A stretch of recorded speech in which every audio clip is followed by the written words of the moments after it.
شايفين المنظر ده؟ المنظر ده مش الجوع ولا كان الصبح، لا المنظر ده بعد ما كانوا نكشوا الاكل كله في الارض. طبعا ما ينفعش ان انا احط لهم اكل تاني. طبعا لقيت الاكل كله في الارض مالين وهم جعانين ومش عايزين ياكلوا، مش عايزين ياكلوا في الارض. طب قلت لا ما ينفعش، حرام عليا. طب فانا عملت ايه؟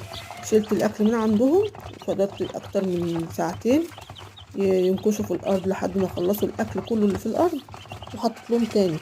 اصل انا معودهمش ان انا مثلا انهم انتوا تاكلوا.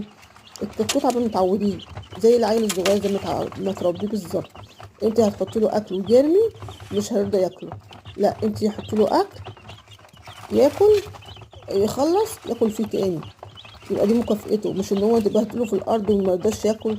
لا، عشان لما يكبروا بعد كده هحط لهم اكل مش هيقدروا ياكلوه، وتحاولوا ان انت تطعموا لهم في الاكل بعد كده. لكن كده ما ينفعش، لازم نحط اكل اول باول، اول باول ياخدوا